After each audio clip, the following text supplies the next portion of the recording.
Welcome to Shelly's Cuisine.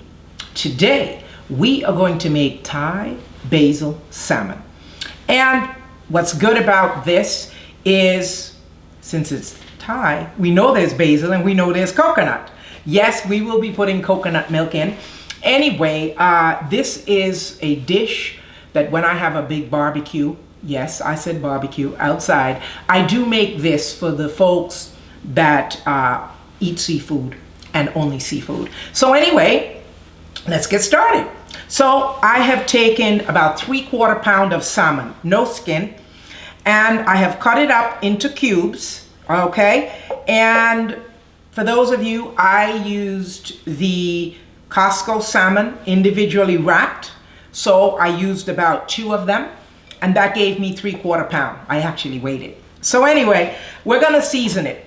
And to season it, we're gonna put our sea salt, and we're gonna put black pepper, okay? My black pepper is sparse here. All right. I'm gonna put a touch of sage. Normally, you don't put sage on fish, but I will, just a touch. Of course, I'm gonna put a little bit of my Italian seasonings, and I'm going to put smoked paprika. Okay, so let's stir this up, see what we have. So, you know, fish is something that you don't have to season up a lot ahead of time. You know, you just want it to have that, you know, have some taste.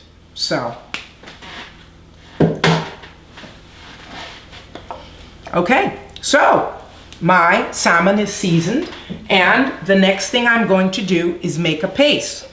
All right, so you need a food processor. And so we have the food processor here, and we are going to use 2 tablespoons of ginger, okay? This is unsweetened ginger. I'm sorry, this is not ginger, it's shredded coconut. Unsweetened shredded coconut. We need about 1 2-inch piece of fresh ginger peeled, and I just cut it in small chunks so that it could go in here easier. And we need about 4 to 5 garlic cloves, all right? And we're just gonna make a paste with this. Okay. I'm gonna do the top first, and then I'm gonna do the ground. So because I'm trying to make a paste, you know, I want it pretty small, so I'm gonna chop again. Oh, didn't lock it properly.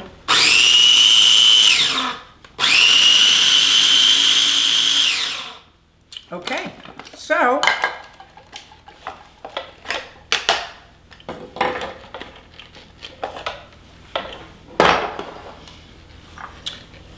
here is my garlic, ginger, and coconut paste. All right. It's gonna be good. I can smell the ginger and the garlic together. This is pretty cool. All right. So we made a little mess, but that's okay. So anyway, now we are going to do this on the stove. It's now time to do it on the stove. So I have my pan on medium to low. I'm going to start off with 1 teaspoon of oil, and I need 1 teaspoon of mustard seeds. So I just want to get these mustard seeds going. When they start to pop, then I know it's time to put in the mixture that we made in the mini food processor. So we're just mixing this up. See, they're starting to jump out the pan, so there they go. They're beginning to pop. All right.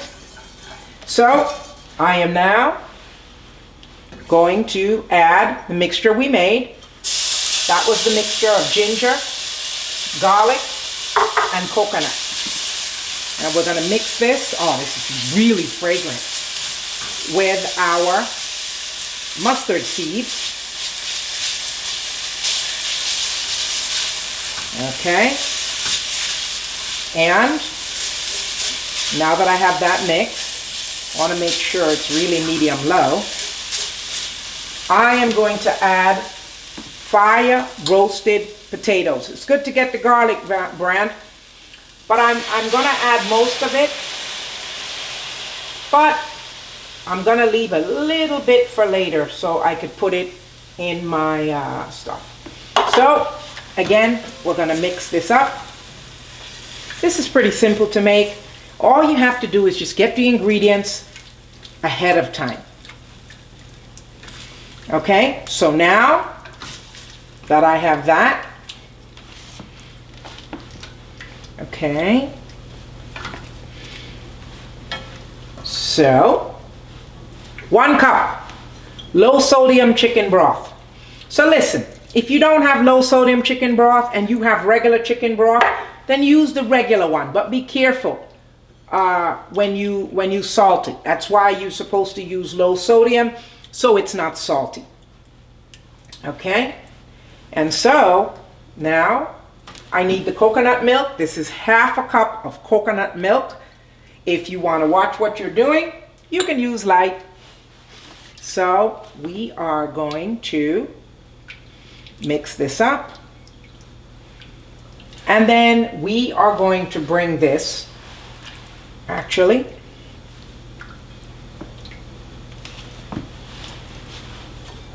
we need, let me see what this is. 1 tablespoon of brown sugar. I can't get it out. Well, it said to pack tightly. Guess I packed it too tight. So that's 1 tablespoon of brown sugar. And what we're going to do, we're going to let this mix. Okay? Now you have your shredded coconut pieces. Those are the white things that you're seeing. And so we are going to let this come to a boil. And then, as a matter of fact,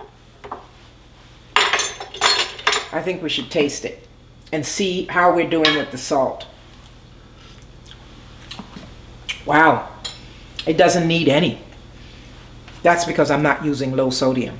If I were, I would have to salt it. So we're going to let this boil and come together, and then we're going to strain it and continue.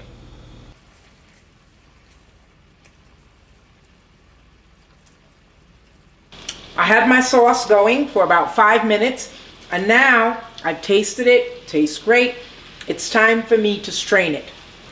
Now, I don't want all this shredded coconut in my mouth when I eat this. That's why I'm straining it. If you'd like to have the shredded coconut, I don't like the taste of it. I should say the feel of it.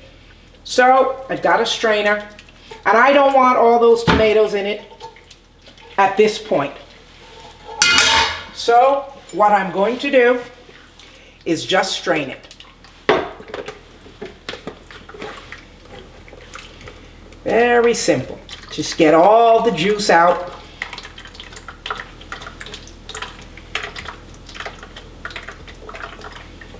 So, and I'm gonna wash my pot and I'll be back.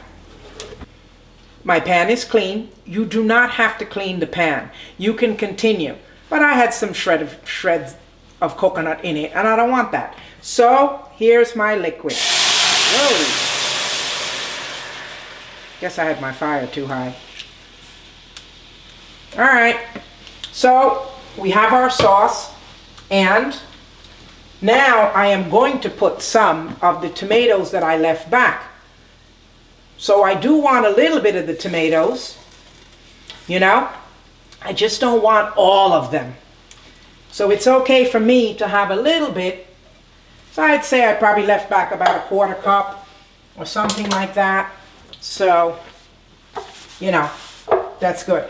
Now I want to add some basil. I have regular basil and I happen to have Thai basil because my beautiful friend Maria gave me a Thai basil plant and it is still growing.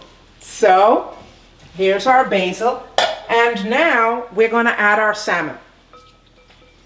So you add the salmon in the pan, and Spread them out. Again, you should be on medium-low heat. The salmon is going to cook very quickly. So once the salmon turns white, it's pretty much cooked. And I'm now going to add some yellow pepper that I cut up. Okay?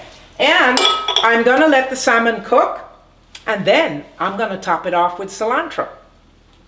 By the way, I want to tell you, you can turn this into a vegetarian dish. You could substitute vegetable broth for the chicken broth, and you could put tofu, you could put zucchini, you could put vegetables in this dish instead of salmon. And so therefore the sauce is really delicious. So it's a good idea, and it would be great served over rice, couscous. So Shelly tells you how to make it vegetarian.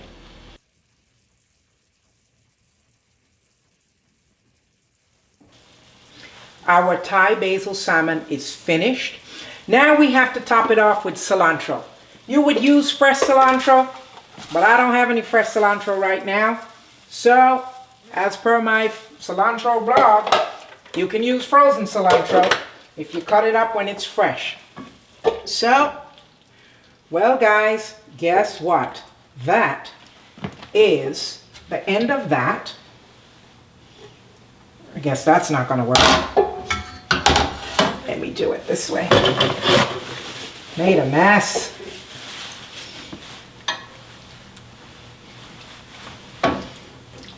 This is going to be so great with couscous, with farro, and you're getting your omega-3 from the salmon. And if you want a little bit more gravy, you can add a touch more of vegetable broth or chicken broth.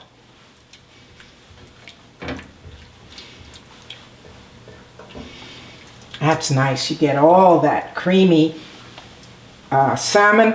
You have to be careful not to overcook the salmon or it'll all fall apart in the pot. You want some pieces, but you don't want the base of it to be in the pot.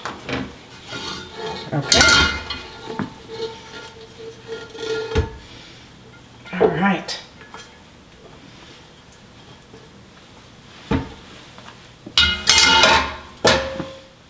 Okay.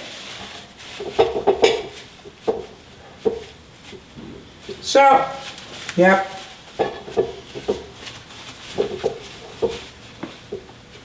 Little cleanup doesn't hurt. Food should look good. You know what I mean?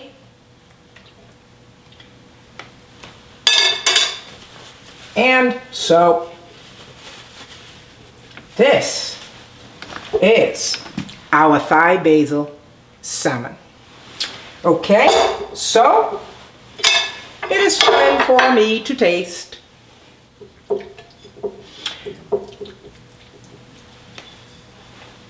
Oh, this is nice. This is so nice. Okay. Real good. Salmon is cooked perfectly. You can taste the coconut, the ginger, the garlic, basil, and of course, my favorite, the cilantro.